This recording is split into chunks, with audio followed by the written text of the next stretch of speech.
Hi, this is Komal from Study with Kips. I would really be happy if you take a moment and subscribe to my channel. In our today's video, we'll discuss the chapter Our Environment for class 10th. Our environment. Everything that surrounds us is our environment. मेरे आसपास जो भी चीज़ मुझे भी surround कर रही है वो सब किस में आएगी? इन्वायरमेंट में. और हम देखते हैं हमारे पास कुछ चीजें होती हैं जो कैसी होती है, living, and some things are non living. जो चीजें लिविंग होती है वो कंप्राइज करती है बायोटिक कंपोनेंट्स. मतलब बायोटिक कंपोनेंट्स, बायोलॉजी जब आप पढ़ते हो तो आप लिविंग बीइंग्स के बारे में पढ़ते हो. तो बायोटिक कंपोनेंट्स वो होंगे जो कैसे हैं, living. Example humans, plants and animals. ये सब किस में आ जाएंगे, लिविंग कंपोनेंट्स, या फिर we call them biotic components. अब ए बायोटिक कंपोनेंट्स में कौन सी चीजें आएंगी हमारे एनवायरनमेंट में? कोई भी चीज ए बायोटिक होगी जो नॉन लिविंग होगी, जैसे लैंड, वाटर, एयर. ये सब कैसी हैं, नॉन लिविंग चीजें. अब हम ह्यूमन बीइंग्स, लिविंग चीजें, इन नॉन लिविंग चीजों पे डिपेंडेंट है. हमें लैंड चाहिए रहने के लिए, पानी चाहिए टू सस्टेन लाइफ, एयर भी फॉर द सिमिलर पर्पस. तो हमें बायोटिक कंपोनेंट्स को अबायोटिक कंपोनेंट्स चाहिए होते हैं लाइफ सस्टेन करने के लिए, और ए बायोटिक को भी बायोटिक कंपोनेंट्स चाहिए होते हैं. तो एक ऐसा प्लेस जहां पर बायोटिक कंपोनेंट्स और ए बायोटिक कंपोनेंट्स दोनों इंटरैक्ट करते हैं, उस प्लेस को हम बोलते हैं ecosystem. Ecosystem is the place where abiotic components and biotic components interact with each other. जहां पर ये दोनों इंटरैक्ट करेंगे और एक दूसरे का फायदा होगा उससे, तो उस प्लेस को हम क्या बोलेंगे, इकोसिस्टम. तो ecosystem, important question for exam. Define ecosystem. All the living and non living components form ecosystem. Define abiotic components. All the non living components are abiotic. All the living components are biotic. Next important चीज, अगर हम biotic components की बात कर रहे हैं, इस chapter में हम पूरा चैप्टर ऐसे डिस्कस करेंगे in the form of questions, क्योंकि ये चैप्टर बहुत कम वेटेज कैरी करता है और बहुत इजी और डायरेक्ट क्वेश्चंस आते हैं इस चैप्टर में से. नेक्स्ट क्वेश्चन आ सकता है, बायोटिक में कौन कौन आएंगे. अगर हम अपनी बात कर रहे हैं तो हम अपने आप को किन क्राइटेरिया में क्लासिफाई कर सकते हैं. तो सबसे पहले होते हैं प्रोड्यूसर्स. प्रोड्यूसर्स हम उन्हें बोलते हैं जो अपना प्लांट, जो अपना फूड खुद प्रिपेयर कर सकते हैं. और उसमें कौन आएंगे, प्लांट्स आएंगे, या फिर ब्लू ग्रीन एल्गे. ये भी अपना खाना खुद प्रोड्यूस कर सकते हैं in the presence of sunlight. इन्हें सनलाइट चाहिए, और आप लाइफ प्रोसेस में डिटेल में पढ़ चुके हो कि खाना बनाने के लिए प्रोड्यूसर्स को क्या चाहिए होता है. तो बायोटिक कंपोनेंट्स में, लिविंग कंपोनेंट्स में फर्स्ट वुड बी प्रोड्यूसर्स, जो अपना खाना खुद प्रोड्यूस करेंगे by the process of photosynthesis. Next would be consumers. अब खाना बन रहा है तो कोई खाना खाने वाला तो चाहिए, तो खाना खाते कौन है, consumers. Producers, and the third one would be decomposers. Decomposers का मतलब क्या है, आपने देखा होगा अगर कोई एक ऑर्गेनिज्म डेड होता है, जैसे अगर मान लो कोई डॉग की डेथ हो गई, तो अगर वो सॉइल पे पड़ा हुआ है, लैंड पे थोड़े दिनों के लिए पड़ा हुआ है, आप उसे छोड़ दो और 1 मंथ 2 मंथ के बाद उसी प्लेस को विजिट करो, आपको पता ही नहीं चलेगा कि वहां पर कभी कोई डॉग था या उसकी कोई डेड बॉडी थी. तो होगा क्या, डिकम्पोजर्स क्या होते हैं, they are those micro organisms, जैसे बैक्टीरिया, फंगस, ये सब माइक्रो ऑर्गेनिजम्स सॉइल में प्रेजेंट है. तो जैसे ही किसी डॉग या किसी की भी डेथ होती है, तो बैक्टीरिया और फंगस का खाना होता है ये. तो डिकम्पोजर्स का खाना क्या होगा, वही जो डेड और डिकेइंग मैटर है, वो उन पे फीड करेंगे. तो बेसिकली वो उस डॉग को खा रहे हैं और उसे क्या कर रहे हैं, और खाते खाते वहीं पर सॉइल में ही वो बरी हो रहा है. तो अगर वो सॉइल में ही बरी हो रहा है, तो हम ये भी बोल सकते हैं कि डिकम्पोजर्स काम करते हैं हमारे इन्वायरमेंट को क्लीन करने का. तो डिकम्पोजर्स का पहला फंक्शन क्या होगा, they help in cleaning the environment. कैसे, जो भी डेड है, मतलब आप किसी बंदे को हमें लगाना पड़ेगा कि जाओ उसको उठा कर आओ. इससे अच्छा नेचुरली क्या हो रहा है, अपने आप बैक्टीरिया, फंगस उस पर एक्ट करेंगे और वो ऑर्गेनिज्म डिकम्पोज हो जाएगा. और जो डिकम्पोज करवाते हैं उन्हें हम क्या बोलते हैं, डिकम्पोजर्स. तो एक थे प्रोड्यूसर्स, जो अपना खाना खुद बनाएंगे by the process of photosynthesis. एक थे कंज्यूमर्स जो अपना खाना जो प्रोड्यूसर्स बना रहे हैं उन्हें खाएंगे, और डिकम्पोजर्स होते हैं दे help in cleaning the environment. मतलब बेसिकली जो भी डेड और डिकेइंग मैटर है वो उससे अपना खाना ऑब्टेन करते हैं, उनको भी खाना मिल गया और हमारे कंट्री से जो वेस्ट है वो भी क्या हो गया, डिकम्पोज हो गया, रिसाइकल हो गया। एक और इनका इंपॉर्टेंट पर्पस आएगा, दे हेल्प इन रिसाइकलिंग न्यूट्रिएंट्स। अब अगर कोई डॉग की डेथ हो रही है और वो सॉइल में ही बरी हो रहा है, सॉइल में ही अपने आप जा रहा है, तो सारे जो उसकी बॉडी में न्यूट्रिएंट्स थे वो कहाँ चले गए, सारे सॉइल में। तो important question for exam, what are the role of decomposers in the ecosystem. Decomposers का रोल क्या होगा, they help in cleaning our environment, also they help in enriching the nutrients in the soil, enriching the soil with nutrients. और एक तरह से और भी question आ सकता है, what would happen if there are no decomposers in the ecosystem। मतलब अगर आपको पता चल गया डिकम्पोजर्स का काम क्या है, अगर वो नहीं होंगे तो क्या होगा, ये क्लीनिंग रुक जाएगी, जो सॉइल की रेप्लेनिशमेंट है वो भी रुक जाएगी। तो बेसिकली जो ये काम करते थे वो काम नहीं हो पाएगा। और अगर हम डिकम्पोजर्स, आपको क्लियर हो गया हो, तो डिकम्पोजर्स क्या करते हैं, they break the complex food into simple food. Decomposers का काम होता है जो भी उसमें कॉम्प्लेक्स था उसको सिंपल कर दिया, और वो काम होता था एंजाइम्स का। मतलब बेसिकली डिकम्पोजर्स के पास एंजाइम्स होते हैं जो कन्वर्ट करते हैं कॉम्प्लेक्स फूड को सिंपल में ब्रेक करते हैं, और कॉम्प्लेक्स को सिंपल में ब्रेक करते हैं। इसका मतलब क्या है, अगर हम कल को पॉलीथीन रख दें तो क्या पॉलीथीन भी सॉइल के साथ मिल जाएगा, या अगर मैं फोन छोड़ दूं तो क्या फोन सॉइल के साथ मिल जाएगा, ऐसा नहीं होगा। दो सब्सटेंसेस के वेस्ट हम प्रोड्यूस करते हैं, एक सब्सटेंस होते हैं बायोडिग्रेडेबल वेस्ट और एक होता है नॉन बायोडिग्रेडेबल वेस्ट। और हमें एनकरेज किया जाता है हमेशा कि हमें नॉन बायोडिग्रेडेबल वेस्ट को बिल्कुल कंज्यूम नहीं करना चाहिए, या उनकी यूसेज को मिनिमाइज करना चाहिए। जैसे प्लास्टिक बैग्स, प्लास्टिक पॉलीथीन्स हमें हमेशा मना किया जाता है कि हमें यूज नहीं करने चाहिए, because they are non biodegradable.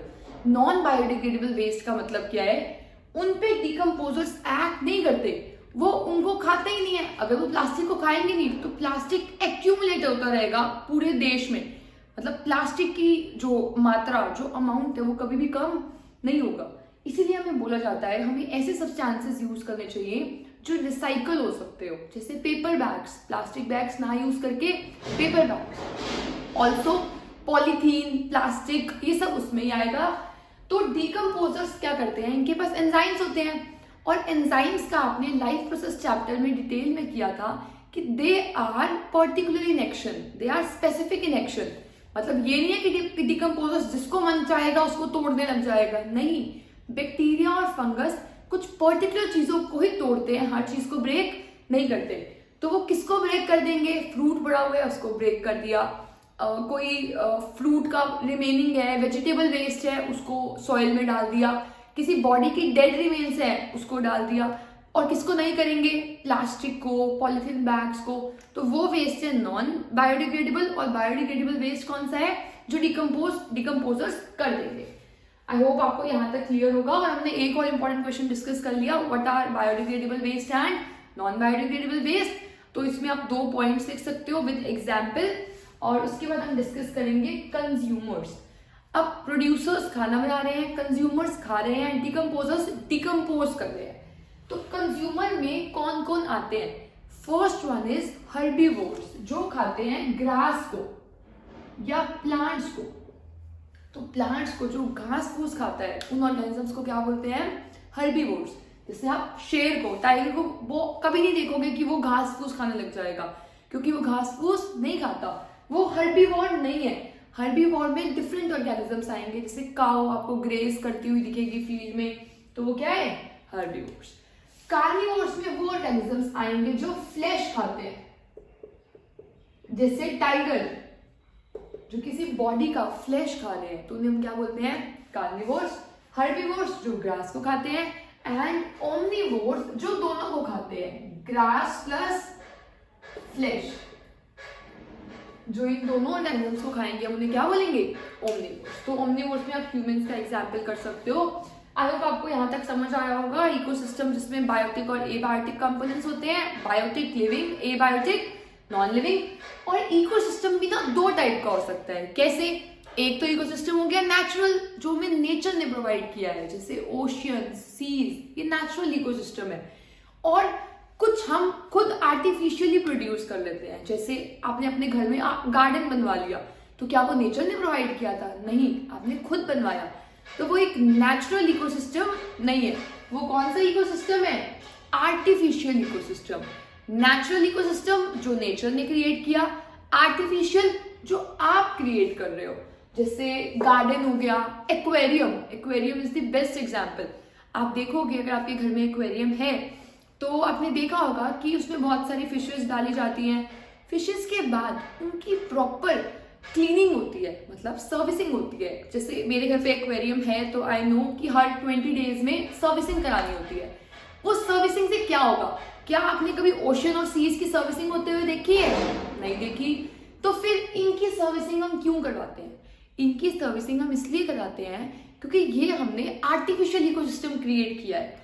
और अगर आर्टिफिशियल इकोसिस्टम आप क्रिएट करोगे तो उसमें डिकम्पोजर्स प्रेजेंट नहीं है जो उस चीज को नेचुरली रिप्लेनिश करेंगे।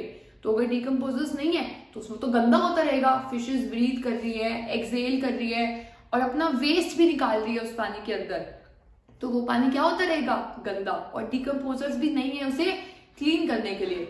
तो अगर नेचुरल क्लीनिंग नहीं हो रही है तो आपको आर्टिफिशियली क्लीनिंग करनी पड़ेगी। तो अगर आप फॉरेस्ट का एग्जाम्पल लोगे तो नेचुरल इकोसिस्टम है, और अगर आप इसका एग्जाम्पल लोगे एक्वेरियम का, गार्डन का, क्रॉप फील्ड का, या अगर आपने घर में खुद लेक बिल्ड करवा लिया, छोटा सा लेक मैन मेड, तो उस वो भी किसका एग्जाम्पल आ जाएगा?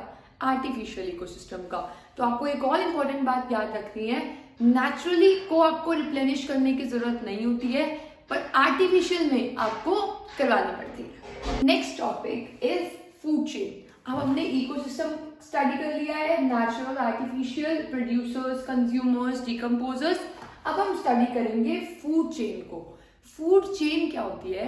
It is a series of organisms in which energy flow takes place from one person to another, या फिर अगर हम इसे इजी लैंग्वेज में बोले, it is basically a series of organisms that eats the another, जो एक दूसरे को खाएंगे। एक दूसरे का बोलने का मेरा मतलब है कि जो ग्रास है, ग्रास प्रोड्यूसर्स प्लांट्स है, तो ग्रास अगर ग्रो हुई है तो ग्रास को कौन खा रहा है? Grass hoppers. ग्रास होपर को कौन खा रहा है? स्नेक। स्नेक को कौन खा रहा है? हॉक। हॉक मतलब बाज। तो ये पूरी एक क्या बन गई? एक फूड चेन। अब ग्रास को डायरेक्टली स्नेक नहीं खाएगा, ग्रास को कौन खाएगा? Grass hopper. ग्रास होपर को कौन खाएगा? स्नेक। स्नेक को कौन खाएगा? हॉक। और इसमें ऊपर इकोसिस्टम में भी आ सकता है, इस पूरी फूड चेन में ऊपर भी टाइगर हो सकता है। आपको बेसिकली एक या दो फूड चेन लर्न करके रखनी है, क्योंकि एग्जाम में they can ask you define food chain and give one example. तो डिफाइन फूड चेन में आप क्या लिखोगे? इट इज द सीक्वेंस और अ series of organism in which one eats the other. तो इकोसिस्टम में जब एक ऑर्गेनिज्म दूसरे को खाता है, ग्रास होपर ने किसे खाया? ग्रास को। स्नेक ने किसे खाया? ग्रास होपर को। हॉक ने किसे खाया? स्नेक को। तो ये पूरी क्या बन गई? फूड चेन बन चुकी है। और आई होप आपको फूड चेन आप ऐसे ही लर्न कर लोगे। और फूड चेन हमेशा एक नहीं होती है। अब ऐसा तो है नहीं कि ग्रास होपर को, स्नेक सिर्फ ग्रास होपर को खाएगा और कुछ खाएगा ही नहीं, या फिर हॉक सिर्फ स्नेक को खाएगा और कुछ खाएगा ही नहीं, और कुछ भी हो सकते हैं। तो कभी भी एक फूड चेन सिर्फ एग्जिस्ट नहीं करती है हमारे इकोसिस्टम में। हमारे इकोसिस्टम में बहुत सारी फूड चेन्स एग्जिस्ट करती है, और एक फूड चेन में हम अगर एक बहुत सारी फूड चेन्स को के नेटवर्क को हम इंटरकनेक्ट कर दें तो उससे जो बनती है that is known as food web. मतलब एक वेब, स्पाइडर जैसे वेब बनाता है, सिर्फ वेब बन जाता है। एक हो तो चेन है कि ये ऊपर पूरी चेन जा रही है, और अगर बहुत सारी चेन्स हो तो उसे हम क्या बोल देंगे? Food web. जैसे ग्रास को अगर रैट खा रहा है और रैट को हॉक खा रहा है, तो ये क्या बन गई? ये कंप्लीट अब क्या बन गई? Food web. ऐसे आपको बहुत सारी लर्न करनी होती है, आपको पूरा फूड वेब लर्न करने की जरूरत नहीं है। दो फूड चेन्स लर्न कर लो and your work is done. तो आई होप आपको फूड चेन तक क्लियर हुआ होगा। Food chain and next is trophic level. Each step in the food chain is known as, और each level in the food chain is known as trophic level. तो ये हुआ एक trophic level, ये हुआ सेकेंड ट्रॉफिक लेवल, ये हुआ third trophic level, और ये कौन सा ट्रॉफिक लेवल हुआ? Fourth trophic level. तो ट्रॉफिक लेवल्स का मतलब होता है each level in a food chain in an ecosystem is known as trophic level. तो अगर हम देखें हमेशा फर्स्ट ट्रॉफिक लेवल पे कौन आएंगे, हमेशा फर्स्ट ट्रॉफिक लेवल पे वही ऑर्गेनिजम्स आएंगे जो खाने को खुद प्रोड्यूस करेंगे। तो फर्स्ट ट्रॉफिक लेवल पे हमेशा कौन आते हैं, producers. Important question for exam, why always plants are the first, they constitute the first trophic level. They constitute the first trophic level because they are producers. They are capable to make food by the process of photosynthesis. अब हम तो खाना नहीं बना सकते धूप में खड़े होकर, तो कौन बना सकते हैं, प्लांट्स। सबसे पहले तो वही आएंगे ना, प्लांट्स के बाद आगे कोई फूड चेन स्टार्ट हो सकती है ना। तो फर्स्ट में कौन आएंगे, प्लांट्स या ग्रास या प्रोड्यूसर्स।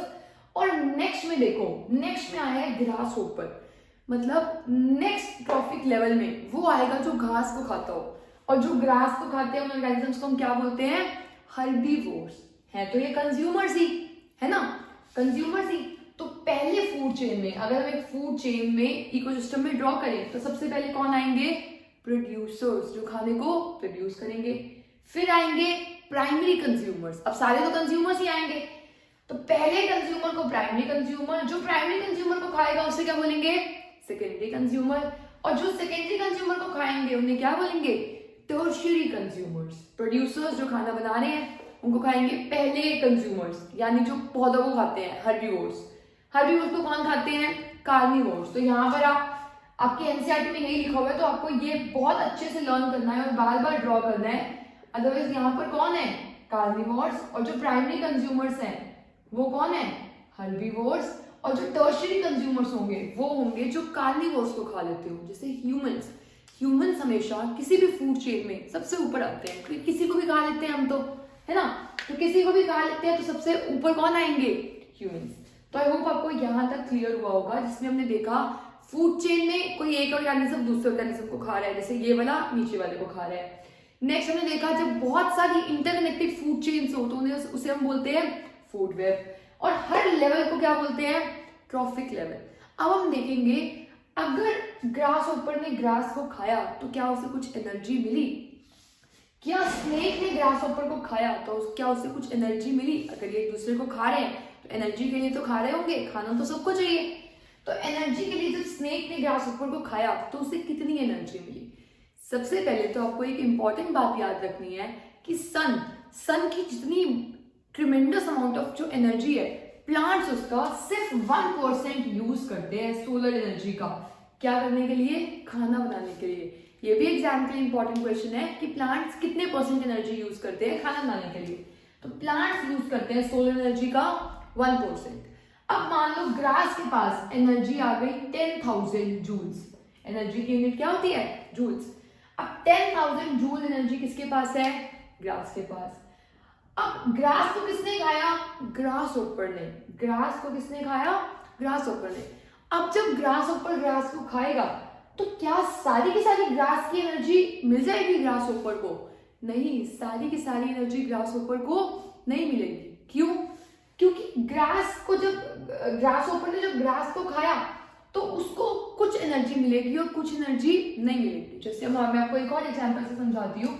स्नेक जब ग्रास होपर को खाएगा, स्नेक अगर ग्रास होपर को खा रहा है तो ग्रास होपर ने खाना खाया हुआ था, प्लांट्स खाए हुए थे।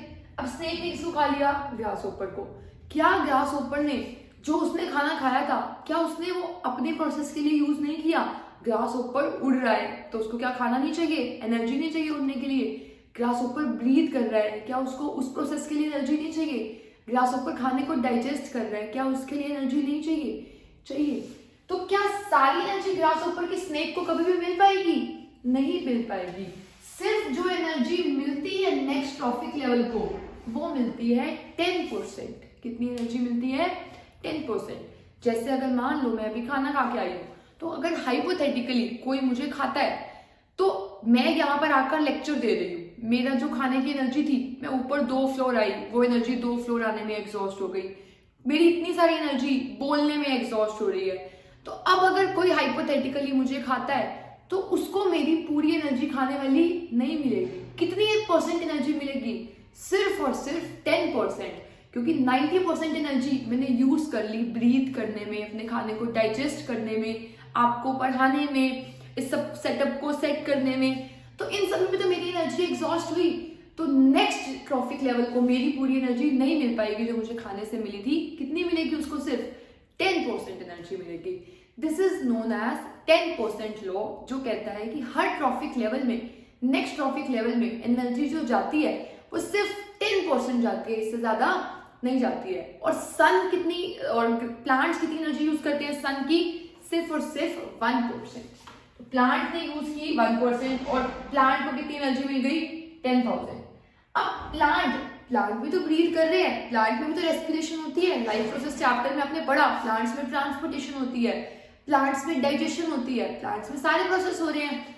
अगर प्लांट्स में सारे प्रोसेस हो रहे हैं तो प्लांट की सारी एनर्जी ग्रासहोपर के पास नहीं जाएगी। 90% एनर्जी तो प्लांट ने खुद ही यूज कर ली, ग्रास ने। ग्रासहोपर के पास जाएगी 10%। 10% का मतलब है सिर्फ 1000 जूल एनर्जी जाएगी। तो ग्रासहोपर को कितनी एनर्जी मिली? 1000 जूल्स। स्नेक को कितनी एनर्जी मिली? 10% जाएगी। 1000 में से एक जीरो कट कर दो, 1000 जूल्स, सॉरी 100 जूल्स। हॉक के पास इसकी 10% जाएगी, मतलब एक जीरो कट कर दो तो कितनी गई? 10 जूल। अब आप सोच के देखो, ग्रास के पास कितनी एनर्जी थी? 10,000। ग्रासहोपर को कितनी मिली? एक जीरो कट गई, 1000। स्नेक को कितनी मिली? एक जीरो कट गई, 100। हॉक को कितनी मिली? एक जीरो कट गई, 10। तो जैसे जैसे हम ऊपर जाते हैं तो एनर्जी जो होती है वो बहुत कम मिलती है।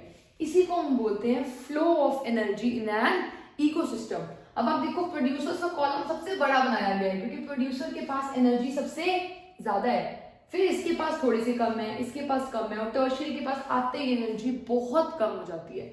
तो अगर आपसे कोई पूछे कि सबसे मैक्सिमम एनर्जी किसके पास होगी, प्रोड्यूसर्स के पास होगी या मैक्सिमम ट्रॉफिक लेवल के पास, जो सबसे ऊपर ट्रॉफिक लेवल है उसके पास होगी, तो मैक्सिमम एनर्जी जो होती है वो होती है हमेशा प्रोड्यूसर्स के पास। नीचे ट्रॉफिक लेवल हमेशा, नीचे एनर्जी हमेशा सबसे ज्यादा होती है और ऊपर जाते हुए एनर्जी कम होती रहती है। तो होप आपको एनर्जी का क्लियर हुआ होगा। अब एक और चीज, अब सोच के देखो, अगर हॉक से ऊपर कोई है तो उसको इसका भी 10% मिलेगा, मतलब कितनी एनर्जी मिली? 1 जूल। उससे ऊपर कोई है तो 1 जूल से भी कम, 0.1 जूल। मतलब कहाँ 10,000 जूल एनर्जी और कहाँ ऊपर जाता है तो उसको एनर्जी कितनी मिल रही है? 1 जूल, 0.1 जूल। तो नॉर्मल आप फूड चेन देखोगे, it always consist of only 3 to 4 trophic level. Important question for exam, why food chain never consist of more than 3 or 4 energy level? Because at each level only 10% of the energy is transferred to the next trophic level and rest 90% of the energy is used by the organism on itself to do its various processes of life. तो 90% तो वो खुद use कर लेता है, वो आगे किसके लिए रहता है? 10। अब 90% ग्रासहोपर ने खुद यूज कर ली, स्नेक को कितनी मिली? 10। 90% स्नेक ने खुद यूज कर ली, आगे हॉक को कितनी मिली? उसका 10% एनर्जी। तो इसीलिए इकोसिस्टम में 3 से ज्यादा ट्रॉफिक लेवल कभी भी, 3 या 4 से ज्यादा, मैक्सिमम 4 देखने को मिलते हैं, इससे ज्यादा ट्रॉफिक लेवल नहीं देखने को मिलते। आई होप आपको यहाँ पर एनर्जी का डाउट क्लियर हुआ होगा। नेक्स्ट 10% लॉ क्लियर है। Next is unidirectional flow. Uni का मतलब होता है 1। यूनिडायरेक्शनल फ्लो जैसे आपने जाइलम में किया था, जाइलम हमेशा पानी को ऊपर भेजता है, तो फ्लो कैसा होगा? यूनिडायरेक्शनल। ऐसे यहाँ पर हम यूनिडायरेक्शनल पढ़ रहे हैं। कैसे? ग्रास की एनर्जी ग्रासहोपर को मिली, ग्रासहोपर की एनर्जी स्नेक को मिली, स्नेक की एनर्जी हॉक को मिली। क्या ये उल्टा प्रोसेस हो सकता है? क्या हॉक की कोई एनर्जी स्नेक को मिली? क्या स्नेक की कोई एनर्जी ग्रासहोपर को मिली? क्या ग्रास ने सन की एनर्जी ली? क्या सन को कोई एनर्जी मिली ग्रास से? नहीं। जो ये फ्लो ऑफ एनर्जी होता है इकोसिस्टम में, ये हमेशा यूनिडायरेक्शनल होता है, हमेशा ऊपर की तरफ जाता है, कभी भी नीचे नहीं आता। Important question for exam, why flow of energy in an ecosystem is always unidirectional?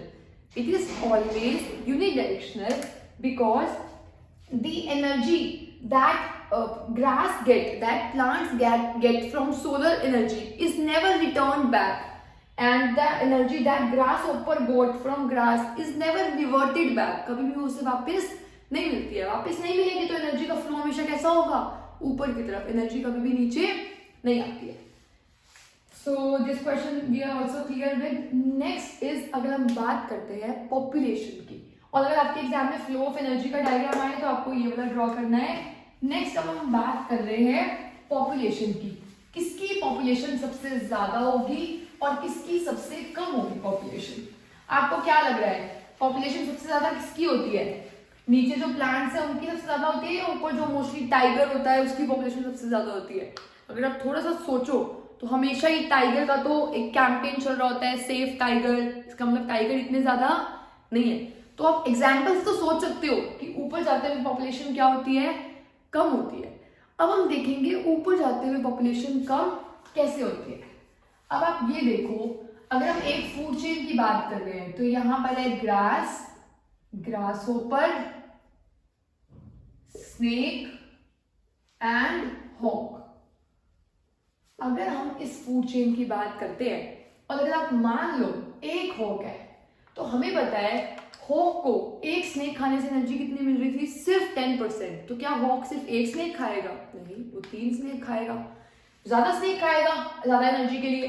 पर ग्रास ऊपर को ग्रास से बहुत ज्यादा एनर्जी मिल रही है। जैसे अगर यहाँ पर 10,000 जूल एनर्जी थी तो यहाँ पर कितनी मिली, 1000, यहाँ पर 100, यहाँ पर 10 जूल। ठीक है, इसका मतलब हॉक को स्नेक खाने से सिर्फ 10 जूल एनर्जी मिली, पर स्नेक को ग्रास ऊपर को खाने से कितनी मिली, 100 जूल।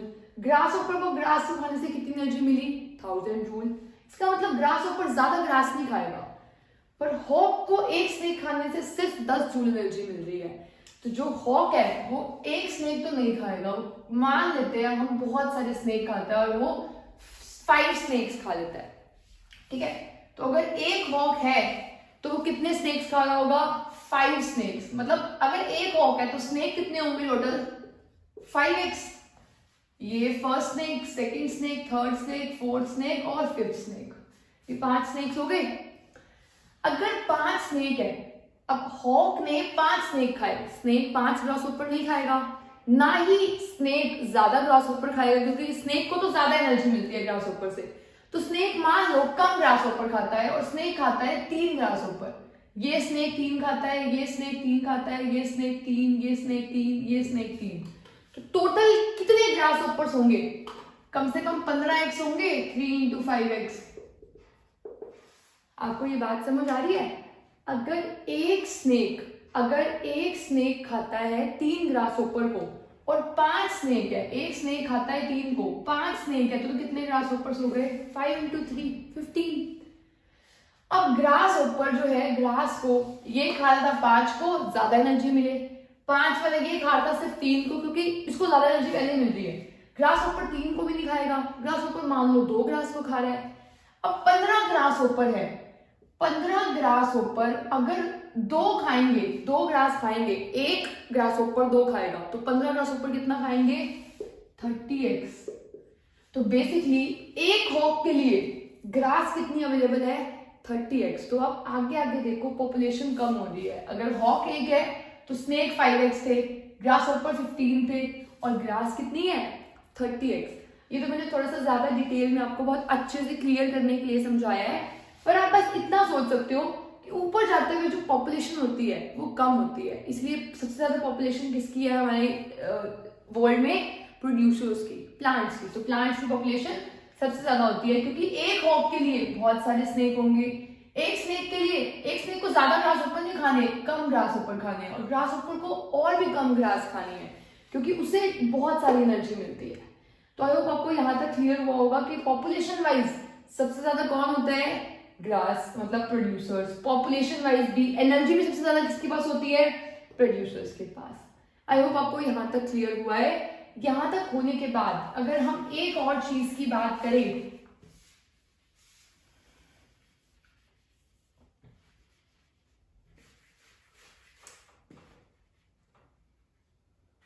इस पूरी फूड चेन में से एक ऑर्गेनिज्म मिसिंग हो गया, मान लो स्नेक सारे के सारे खत्म हो गए।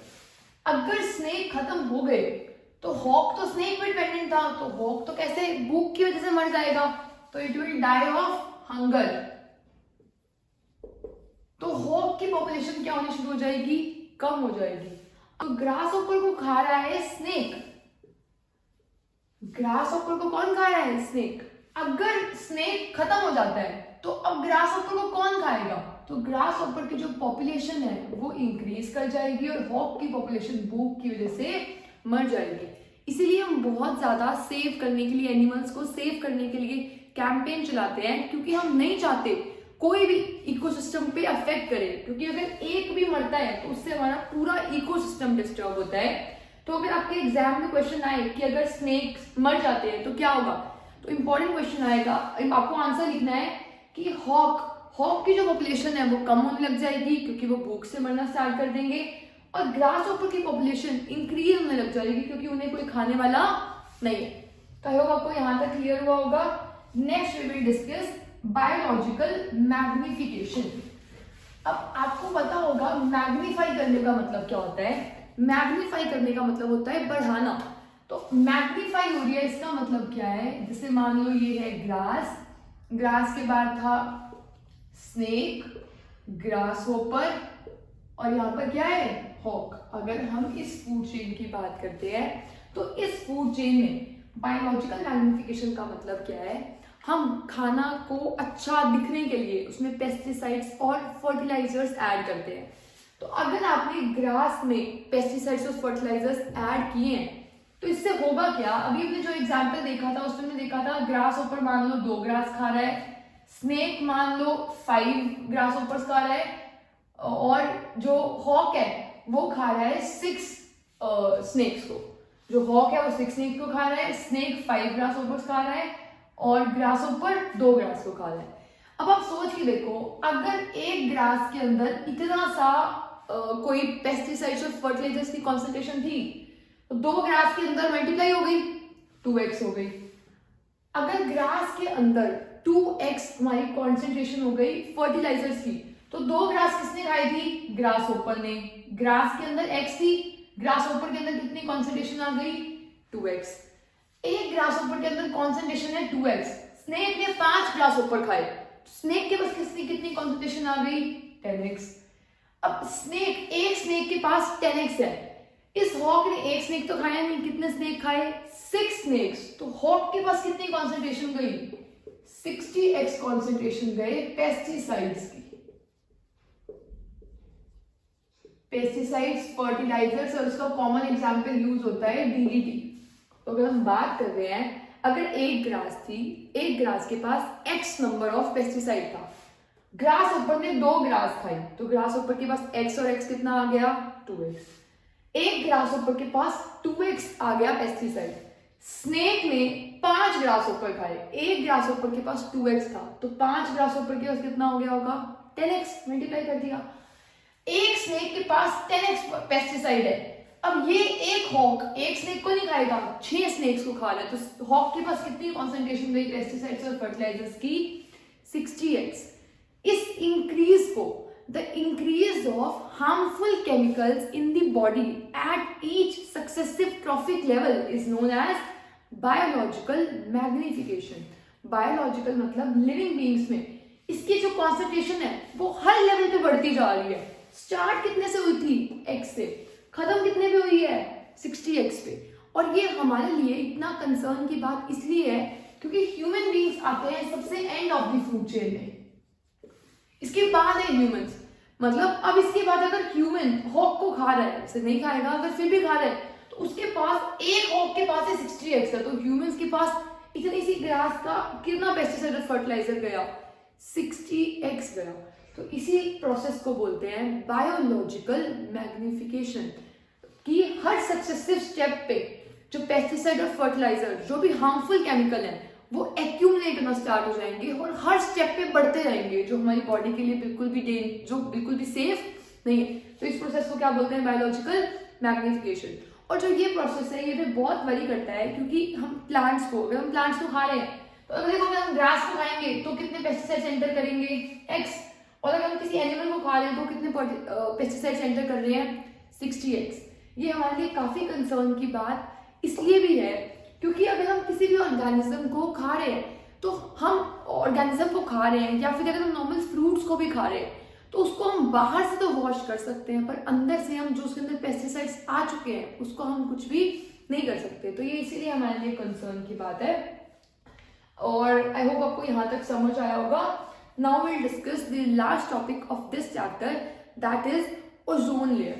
ओजोन लेयर होती क्या है और फॉर्म कैसे होता है? तो ओजोन फॉर्म होता है जिससे, अगर आप मान लो ये है अर्थ और ये क्या हुआ अर्थ का एटमॉस्फेयर। हमें बताए अर्थ के आउटर कवरिंग में बहुत सारी गैसेस हैं, जो गैसेस का ब्लैंकेट है उसे हम क्या बोलते हैं? एटमॉस्फेयर। अब होगा क्या, यहाँ पर है सन। सन से जो रेज आ रही होती है अर्थ के सरफेस पे, हमें पता है वो रेज कौन सी होती है? यूवी रेज, अल्ट्रावायलेट रेडिएशंस, जो हमारी स्किन के लिए बिल्कुल भी ठीक नहीं है। अगर वो अर्थ के सरफेस पे आई तो इससे स्किन डिसीजेस, स्किन कैंसर या काफी हेल्थ हजार्ड्स हो सकते हैं। तो हम करेंगे क्या, होगा क्या, मतलब नेचर इसका सॉल्यूशन क्या प्रोवाइड कर रहा है? एटमॉस्फेयर है, एटमॉस्फेयर में क्या है? बहुत सारी गैसेस, ऑक्सीजन भी है। जैसे ही ऑक्सीजन, यूवी रेज जैसे ही ऑक्सीजन पे फॉल करती हैं, ये ब्रेक कर देती है इसको O और O में, मतलब ऑक्सीजन मॉलिक्यूल स्प्लिट हो जाता है O प्लस O एटम में। O2 एक मॉलिक्यूल है और O क्या है? एटम। अभी भी यहाँ पर कुछ ऑक्सीजन तो प्रेजेंट होगी, वो ऑक्सीजन इस O के साथ रिएक्ट करके बनाती है O3, जिसे हम बोलते हैं ओजोन। ओजोन कोई भी आइसोटोप नहीं होता ऑक्सीजन का। ओजोन फॉर्म होता है जब ऑक्सीजन स्प्लिट होती है और फिर वही ऑक्सीजन जब इस स्प्लिटिंग एटम ऑफ ऑक्सीजन के साथ रिएक्ट करती है तो क्या बन जाता है? ओजोन। आई होप आपको ओजोन समझ आया होगा। अब आप ये देखो, नेचर अगर कोई भी प्रॉब्लम प्रोवाइड कर रहा है तो उसका क्योर भी साथ साथ दे रहा है। प्रॉब्लम क्या है? UV rays. क्योर क्या है? उसी यूवी रेज की वजह से अपने आप क्या बन रहा है? ओजोन। और जो ये ओजोन होगा ये हमारे अर्थ को फिर प्रिवेंट करके रखता है from UV rays of the sun. जो यहाँ पर ये ओजोन है, ओजोन जो एटमॉस्फेयर में बना है, ये हमें प्रिवेंट करके रखेगा from UV rays of the sun. मतलब यूवी रेज से ही ओजोन बना और वो ओजोन अब यूवी रेज को अर्थ के कांटेक्ट में, अर्थ के एटमॉस्फेयर पे नहीं आने देगा। तो नेचर ने अपना क्योर भी प्रोवाइड किया और ये हमारे लिए बहुत सोर्स ऑफ कंसर्न है, क्योंकि जो ये ओजोन का लेयर है उसमें अभी थोड़े टाइम पहले होल देखा गया था, काफी ईयर्स पहले, जिसे हम बोलते हैं ओजोन होल। क्या बोलते हैं? Ozone hole. तो ये जो होल नोटिस हुआ था ये हमारे लिए बहुत कंसर्न की बात है, जो अभी ठीक भी हो गया। जब लॉकडाउन और क्वारंटाइन हुआ तो ये बिल्कुल ठीक हो गया, ओजोन है होल रिपेयर हो चुका है। तो ये होता कैसे है? होल क्रिएट होने का मतलब क्या है? मान लो यहाँ पर जो ओजोन था वो फॉर्म ही नहीं हुआ, अब ये हमारे लिए डेंजरस कैसे है? अब यहाँ से यूवी रेज फॉल कर सकती है डायरेक्टली, तो जो ओजोन होल है वो तो हमें बंद करना पड़ेगा, इस होल को होल नहीं रहने देना। तो ये होल अब क्योर हो चुका है जो एंटार्क्टिका में था, तो ये अभी लॉकडाउन में क्योर हुआ है। और ये ओजोन होल होता कैसे है, मतलब ये होल यहाँ पर हुआ कैसे था? इस होल का रीजन होता है यूज ऑफ CFCs, जो हम ACs, रेफ्रिजरेंट में CFC यूज करते हैं, क्लोरो फ्लोरो कार्बन्स। क्लोरोफ्लोरोकार्बन्स के एक्सेसिव यूज से एसी रेफ्रिजरेंट्स में ये जो ओजोन लेयर है वो डिप्लीट हो रहा है और ओजोन में होल क्रिएट हो रहा है। उस होल से प्रिवेंट करने के लिए काफी साल पहले एक मिशन अप्लाई किया गया था, जिस मिशन में CFCs का बिल्कुल यूसेज बंद कर दिया गया है कि अब कोई भी CFCs के कंपाउंड यूज नहीं करेगा, उसका ऑल्टरनेटिव होता है और हम वो यूज करते हैं और कोई भी क्लोरोफ्लोरोकार्बन्स यूज नहीं करते। तो इंपॉर्टेंट क्वेश्चन आपके इस टॉपिक से क्या आ सकता है? How is ozone formed? What is the use of ozone layer? Ozone layer prevents the earth from the harmful radiations of the harmful UV radiations of the sun.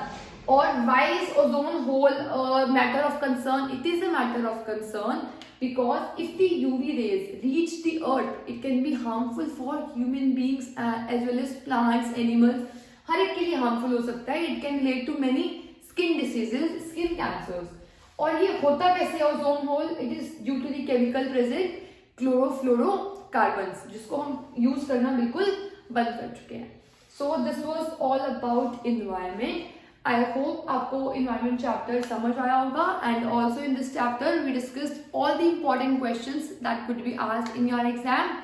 So I hope you liked the video, and if you did, please subscribe the channel and share this video with your friends as well. And do comment me if you have any doubts from this chapter or from any chapter. Thanks for your time. I hope you all have a nice day. Thank you.